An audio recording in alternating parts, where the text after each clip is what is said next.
जैसे ही बंसी बजाई गोपियाँ,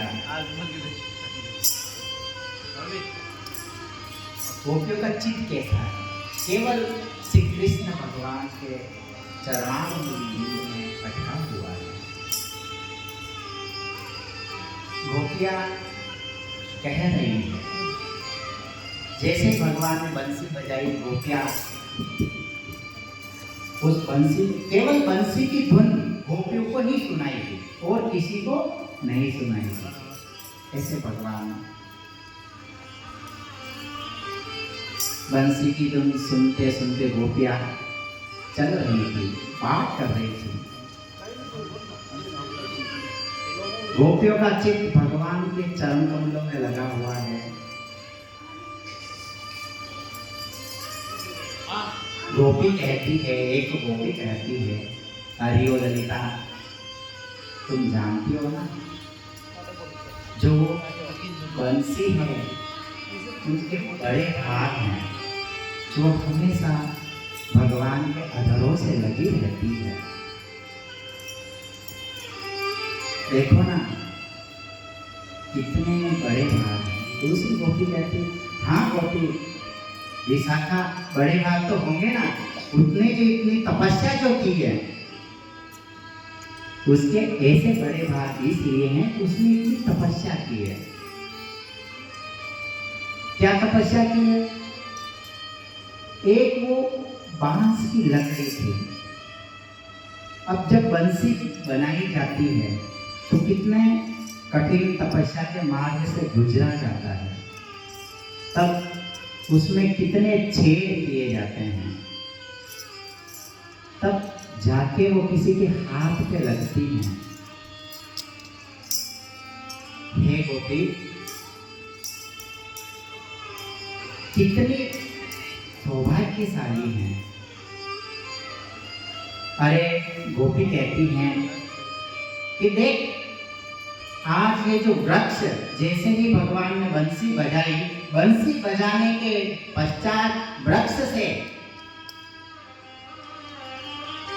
सर्दी के मौसम में, शरद ऋतु में जब पानी गिरता है, रोज की बूंदें गिरती हैं, तो गोपी कहने लगी कि देखो, उस बंसी की धुन को सुन करके पेड़ भी अपने पत्तों से जल गिरा रहा है, यानी कि पेड़, अचेतन वस्तु भी रोने लगी है। वो भी रो रही है, वो कह रही है कि इस बंसी ने हमारे वंश ने इतना अच्छा काम किया है कि आज भगवान श्री कृष्ण के अधरों पे लगी हुई है।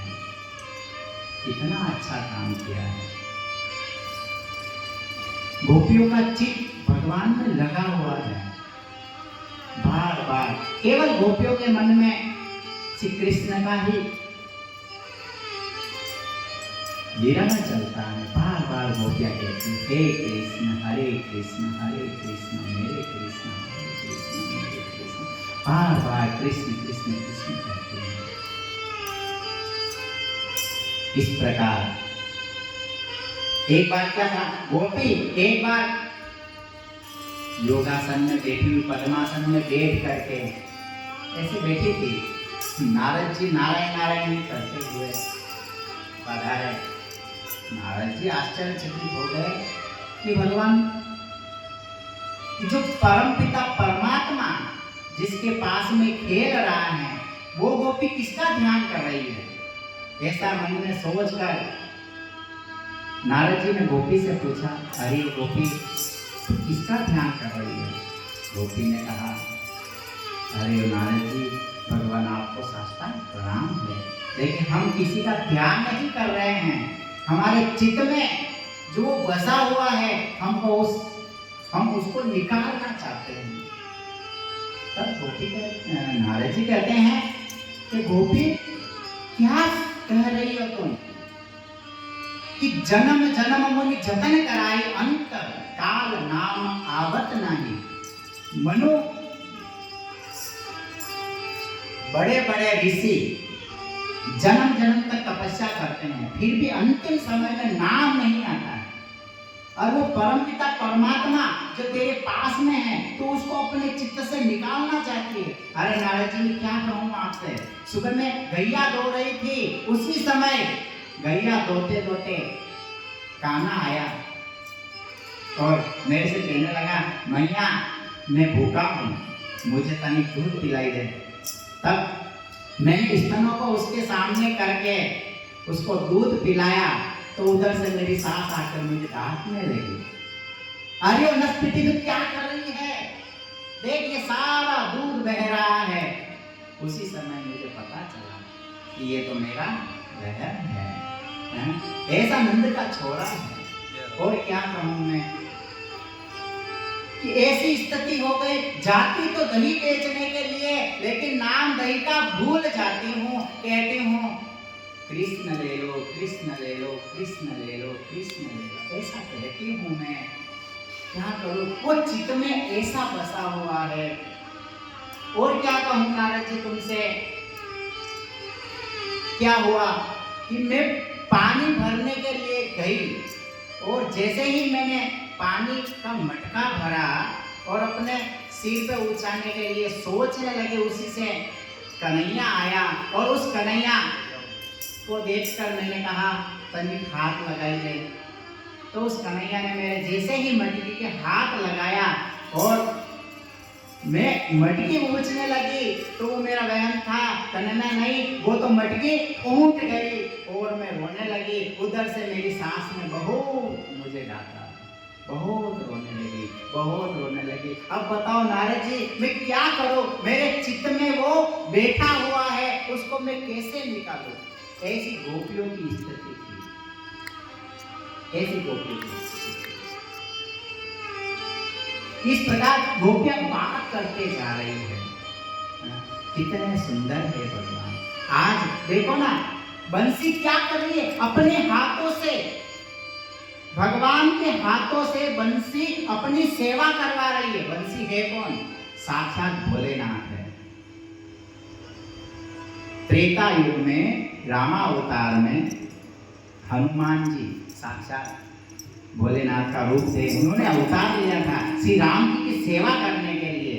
द्वापर में साक्षात शिव जी ने बंसी का रूप धारण करके श्री कृष्ण की सेवा की।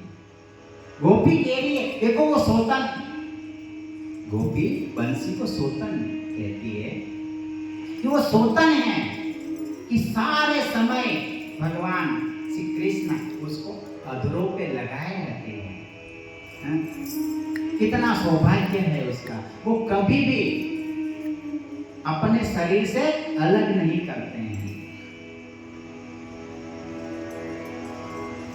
अरियो गोपी में क्या बताऊं तुझे, और तो और क्या बताऊं। जैसे ही श्री कृष्ण भगवान बंसी को अपने हाथों में लेते हैं, हाथों में रहते हैं और बंसी क्या कहती है, तनिक मुझे विश्राम करने दो, मैं विश्राम करना चाहती हूँ। तो भगवान देखो ये बंसी ठाकुर जी के हाथों पे विश्राम कर रही है। अब वो बंसी कहती है भगवान मुझे विश्राम ऐसे नहीं होता है, मेरे पैर दबाओ। तो जैसे श्री कृष्ण भगवान बंसी को बजाते हैं अपनी अंगुलियों से, ऐसा लगता है कि बंसी के पैर दबा रहे हो, बंसी के पैर दबा रहे हो। अरे पैर तो दबाती है वो बंसी, लेकिन वो क्या कहती है, भगवान हे कृष्ण अभी भी मुझे विश्राम नहीं हो रहा है, मुझे हवा करो, मुझे पंखा करो। तो उसी समय श्री कृष्ण भगवान के जो घुंघराले बाल हैं उनकी लटाओं से हवा लगने पर ऐसा लगता है जैसे कि भगवान के बंसी के चवर डुल रहे हो, ऐसे बंसी के हाथ हैं। ऐसे हैं श्री कृष्ण भगवान, कस्तूरी तिलकम ललाट धरे वक्षस्थले कौस्तुभम नासाग्रे वर्मप्पिकम मनकरे वेणुकरे कंकणम सर्वांगे हरिचंदनम सुललितम कंठे चमकता है गोपस्त्री परिवेष्टितो विजयते श्री गोपाल चूड़ामणि। कितने सुंदर है। आज भगवान ने बंसी बजाई है, गोपियाँ बात कर रही हैं, गोपियों के आंखों से आंसू निकल रही हैं। ये बंसी वेरन हमारा जान ले लेगी। हम कुछ भी काम करने को लगते हैं और बंसी है जो हमें कोई कार्य नहीं करने देती है। इस प्रकार श्री कृष्ण भगवान ये गोपी का गीत है। बोल कृष्ण कन्हैया